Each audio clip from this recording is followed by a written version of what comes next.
Promesse de voyage. La description du poste était vague, mais une précision a tout de suite attiré mon attention. Nombreux déplacements en France et à l'étranger à prévoir. Pour moi qui n'avais que très peu voyagé, cette précision était riche de promesses. Sans hésiter, j'ai envoyé ma candidature.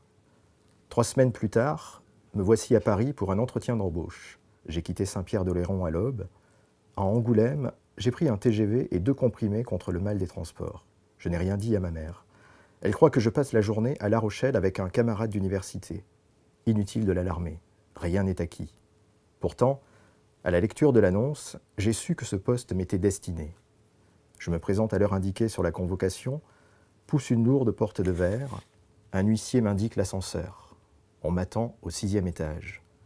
Pour me mettre en condition, je fredonne Eye of the Tiger. Je suis Rocky, rien ne m'arrêtera. Un killer. Ce travail est pour moi, chargé de l'accroissement du rayonnement extérieur de la cité de l'air du temps. Le lendemain, je pars donc à Londres.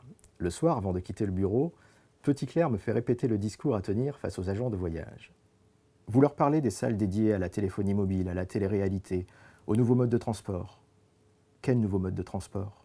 Le vélo, la trottinette, les patins à roulettes, les rollers, devrais-je dire. Dans 10 ans, tout le monde se déplacera ainsi, croyez-moi. D'ailleurs, à Londres, nous visons les city breakers. Ils sont jeunes, modernes, ils bougent, il nous les faut. Je ne sais pas ce que c'est qu'un city breaker. Pour ne rien en laisser paraître, je fais diversion. Il faut aussi penser à ceux qui viennent à Paris pour le week-end.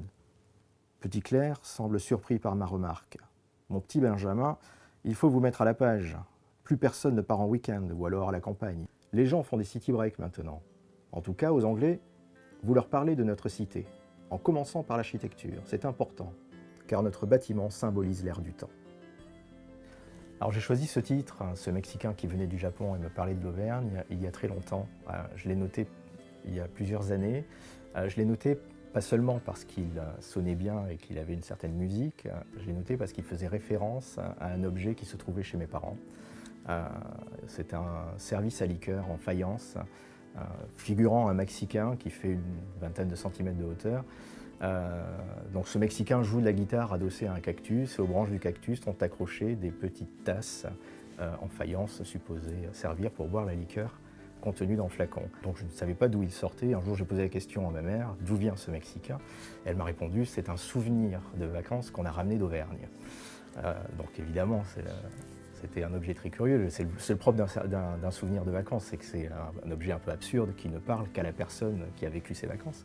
Mais ma curiosité n'était pas satisfaite, et donc j'ai quand même observé ce Mexicain sous toutes ses coutures. Je l'ai démonté, enlevé toutes les tasses, je l'ai retourné, et là, sous le socle, j'ai découvert l'inscription « Made in Japan », ce qui rajoutait encore à l'absurdité de cet objet. Donc avec ce livre, j'ai voulu m'appuyer sur la symbolique de ce Mexicain, de ce souvenir de vacances, pour raconter l'histoire de Benjamin le Chevalier, qui a envie de voyager lui aussi, mais qui ne sait pas où partir, puisque ce Mexicain en faïence ne lui indique aucune direction. C'est un peu comme le morceau de peau de brontosaure de Bruce Chatwin, qui lui indique la direction de la Patagonie, où il va voyager. Sauf que là, ce Mexicain n'a pas de sens et donc n'indique aucune direction, et Benjamin le Chevalier ne sait pas où partir. Alors l'opportunité de ce travail à la Cité de l'Air du Temps va lui offrir l'occasion de voyager sans avoir à choisir les destinations.